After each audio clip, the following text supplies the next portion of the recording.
I find that the majority of people in the United States of America,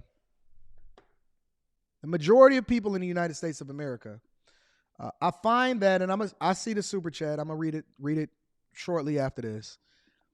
Most of the time, what y'all argue to me and what y'all say why black people are in the victim Olympics or why poor people can't, they live in squalor or they commit the most crime is because we can't solve for poverty in the United States of America. That we're being attacked, that there's systematic oppression, that there's systematic racism. But what I've also found as I go city to city, state to state, is that when I look in these homelessness camps, right? When I go over to Los Angeles and I walked down Skid Row, you know what I seen the majority of the people that were in these spaces? White people. But homelessness doesn't discriminate. And I've known that homelessness doesn't discriminate because I've done a homelessness project in which I participated and volunteered to go and work with homeless people and feed them and clothe them and assist them and try to find housing for them. And, you know, when it gets too cold in the Metro Detroit area, we had to open up additional shelters and spaces for them to be able to see their family. And the face of homelessness and poverty is amongst us. It's all around us. And there's no avoiding it, right? And so the question, and I found this to be very, very interesting when somebody sent it to me, the question of why the U.S. can't solve poverty, I think my take on it will be completely different than whatever it is that this video presents itself. So make sure you hit a like for the YouTube algorithm. Subscribe to the channel. If you have not tapped into the Patreon already, make sure that you tap into the Patreon. The link is in the description as well as pinned to the top of the chat. Let's get to the money talk, y'all. 37.9 million. That's the number of Americans currently living in poverty, accounting for 11.6% of the total population. That's despite the fact that America ranks first as the richest nation in the world in terms of GDP. The United States is known for having this great abundance, and at the same time, alongside that abundance, there is widespread poverty and economic insecurity. Sometimes you question, we're in the United States of America. How can the citizens be going through such a issue? We always boast that we're a superpower, that we are the richest in the world, and things just don't make sense. Poverty in the U.S. had been steadily improving over the past decade, from a height of 48.8 million people living in poverty in 2013 to 34 million in 2019. That was until the pandemic changed its course. COVID absolutely had a very deep impact on the access to employment and long-term employment for a number of families that were already vulnerable for various reasons. Prior, it was myself and my two older brothers, along with my stepdad, that constantly worked to provide for everyone in the house. But after COVID-19 and the whole lockdown, we were laid off. And ever since then, we have had issues finding a job. Poverty is expensive. So let's stop there, right? Think about this. 1/10 of the population is in poverty. That's not saying homeless, that says in poverty. And there's a difference. And they use metrics in order to be able to bring these statistics to the forefront, right? Poverty is based off of a level of income and a threshold that then will prevent you from actually achieving an American dream, right? And they're saying that in the richest country in the entire world, right? We got more jobs, more resources. I just seen Biden when he was talking about the banks, talking about the Build Back Better plan and how he was bringing more jobs into the United States of America. Unemployment is at historic lows, right? This is what they're selling you. And we're saying that poverty is rampant. If you go outside, if you are in any urban area or community, if you pull up to even the richest neighborhoods, if you go over to Los Angeles, you go over to DC, you go to Detroit, you go to Chicago, you go to Las Vegas, you go to Miami, you go to Tampa, you hit New York, you go over to Rhode Island, you will see somebody. What a sign. This is actually pretty much a bad sign. You will see. This is not a good sign. You will see somebody with a sign.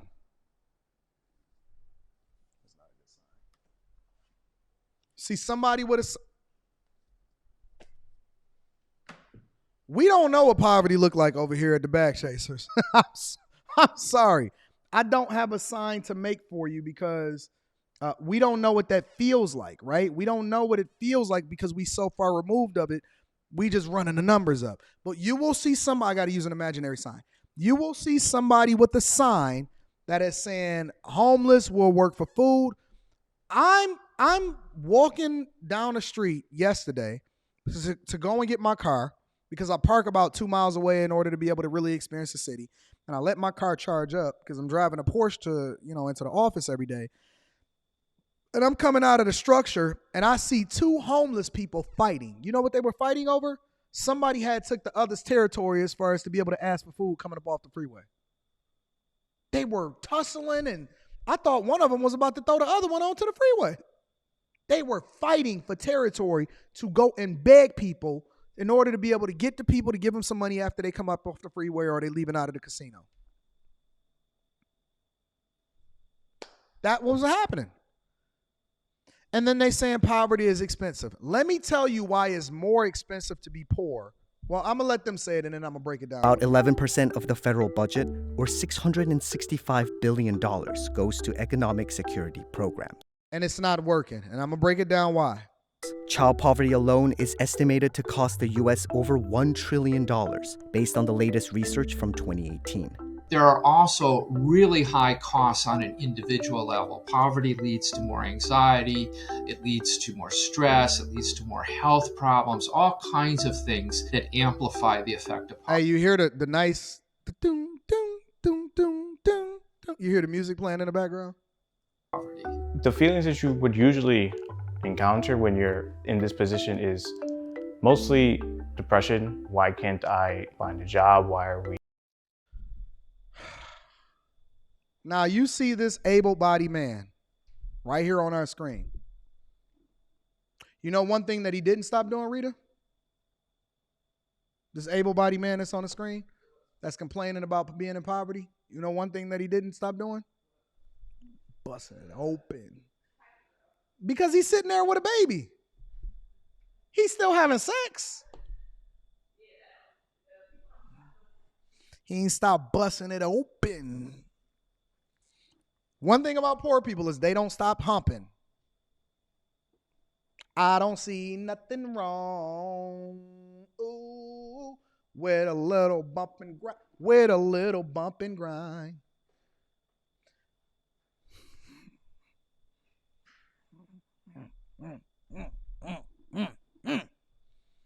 I don't see him stop humping. In this situation, we're trying our best and sometimes it's just falling back down on our face. Now, should I feel sorry for this person?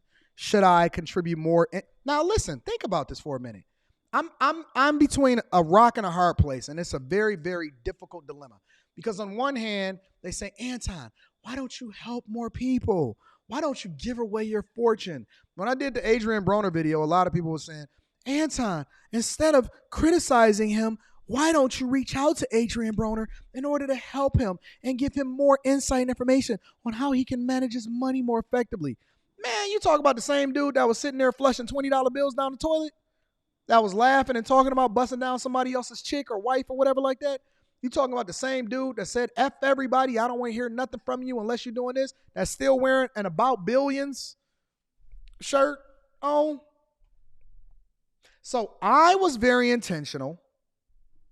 I went to school, went to community college, pulled myself up by my bootstraps. I literally showed y'all the house that I was raised in yesterday. This man, listen, think about it.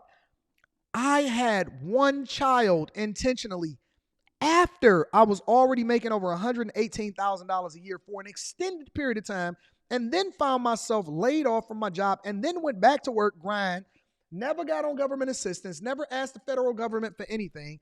And I hustled. Didn't ask anybody for any handouts. Didn't do any of that, right? Did what I had to do in order to make myself successful. And this man is still humping, having kids, him, his two brothers, and his father, according to what he said, just continuing to repopulate the earth, and I'm supposed to give away what it is. I was intentional. The last thing that you should be doing, sir, is having sex. The last thing that you should be doing is having sex. So how did poverty become such a big issue in the United States? And why is it so difficult to end it? Income inequality is one of the big reasons why the U.S. suffers from such high rates of Called bad poverty. decision. The income for the top 10% was more than 13 times higher than income at the bottom 10%, All according wrong. to the U.S. It's Census. all bad We, decisions. unfortunately, in the United States are at the very high end in terms of income inequality. And so what happens is when the distance gets further and further away, the rungs on the ladder get That gotta be Los Angeles right there. That gotta be Los Angeles right there. further away, and it's harder for people to climb those rungs out of poverty into the middle and to the upper class. The pandemic has made inequality worse. The Gini Index, which measures the nation's income inequality, rose for the first time in a decade by 1.2% in 2021. The reason the pandemic has made that worse is because when you talk to large organizations, corporations, what they saw was that staff was leaving, but they had a response to that, right? What'd you order? You ordered us breakfast. I just keep seeing her prancing back and forth, and I'm like, what is she doing? What is she buying? What is she ordering? Why is DoorDash and Amazon and Saks Fifth Avenue and Gucci keep coming back and forth in here, bringing products? Ma'am, you're gonna have to go home. Their response was, let's give bonuses, let's give raises. Many organizations, many small businesses, government, they don't have that luxury. So inflation has kept up with the money that most people in the 1% have made, but it has deepened and widened the gap between those that have money and those that do not. What have I been telling y'all? Yesterday, the day before that, the year before that, the year before that. What have I been telling y'all? It is a class war. It is not a race war. It is not a black-white thing. It's not a light-skin, dark-skin thing. It's not even a gender war. I know that they will tell y'all that the main thing that you need to be worried about, and no, it is a gender battle. It's a gender battle. The battle is one factor that then determines what's going to happen and how the war is going to come out. It is a battle from a racism perspective. It is a battle with regard to gender. It is a battle with the alphabet community. It is a battle of red versus blue, politics and all of this other type of stuff. But the war is economic. It always has been. It always will be. Since the beginning of time. The war has always been an economic war. It is a war between class. It's a class war. It's to determine who's going to be in the middle, who's going to be on the bottom, and who's going to be on the top, and who's going to be on the top. It is always going to be an economic war. And the one that has the most resources, the one that becomes the most powerful, that then determines the fate of everybody else that comes under him. It's the facts.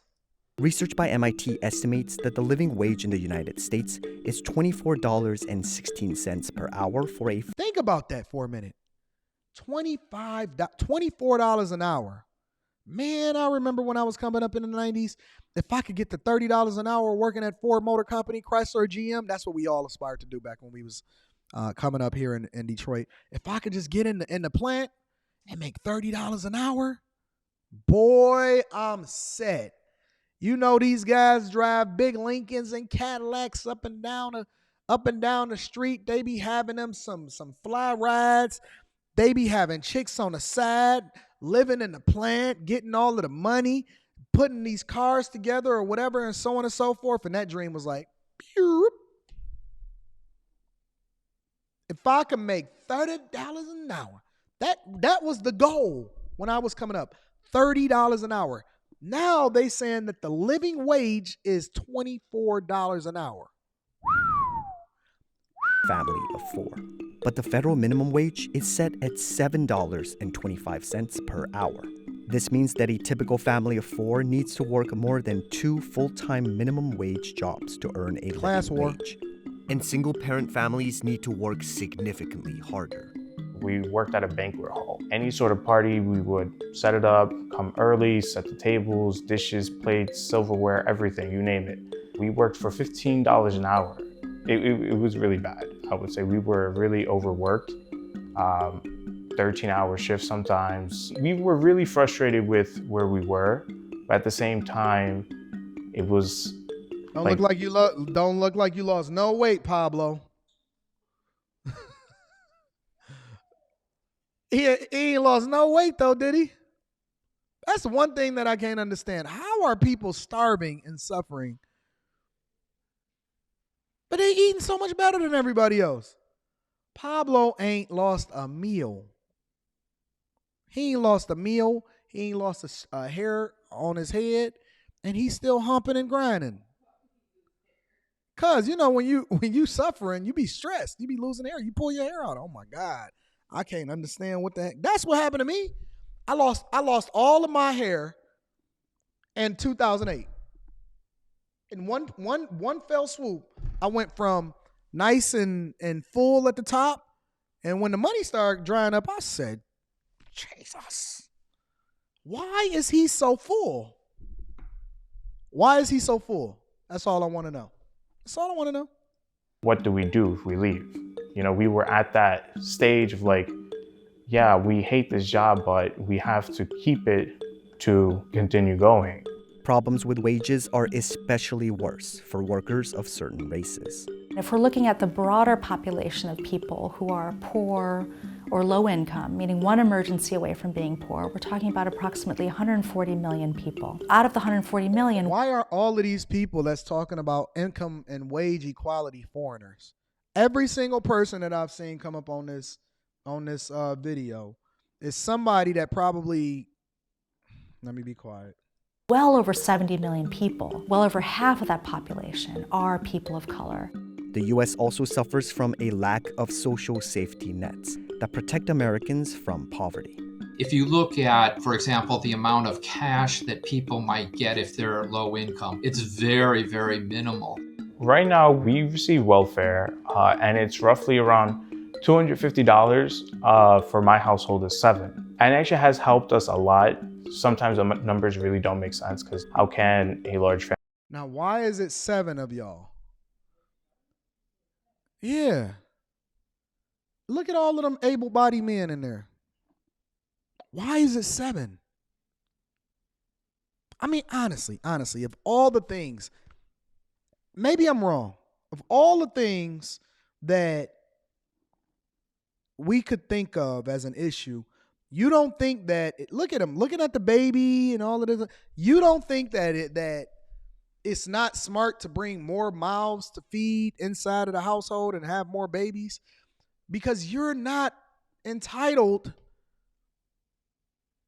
to be able to have more kids. Like, I shouldn't have to take care of how many? It's 3 of us, Rita. And we were very, very intentional about that. It's 7 of them. Why should I give more resources over to be able to feed them? I don't understand that, John. I'm very confused. Families just live off a couple $100s, especially now in this day and age where you go to the grocery store, you spend in a few items $100. Most countries, for example, European countries, have what's known as a child allowance, where if you have a child, you get a certain amount of monthly income to help raise that child. That's pretty common, but in the United States, we don't have anything like that. And in the And nor should we. And you know why? They're giving you a child allowance in order to have more kids, because they want to continue to create a slave economy. They're going to incentivize you to have more kids because they want to get more workers to do the things that they don't want to do when they don't want to do it. Why should we pay you to have a kid? Oh, I'm so aggravated at United this. States, we don't have universal benefits, for example, health care or child care. It's also a system All that first world many problems. times is pervasive in actually creating poverty situations. So I'll give you an example. If I'm eligible for Medicaid today, and I'm also eligible for cash assistance, and I'm also eligible for SNAP, If I get a job that provides me even a little bit closer out of poverty, I lose all those benefits. So now we're de-incentivizing people to actually do real work. Because we just said, hey, listen, take some food, take some government housing, take all of these benefits, take some good health care and things like that. And so then people be like, she literally just broke it down. And then people say, well, why would I get a job and actually work and be able to learn to appreciate the things that I actually have to work for when I can sit here and get it all for free? And they just going to keep taxing other people and giving it to me for free. Think about that for a minute. Why would somebody give up free housing to go and pay for housing? You gave them a place to live. You gave them a way to feed themselves. You gave them some good health care coverage to go and make more babies so that they can continue to get more free housing and more health care coverage and more SNAP benefits. You literally are pushing people into poverty by incentivizing them to continue to go down this path. And y'all think that this makes sense.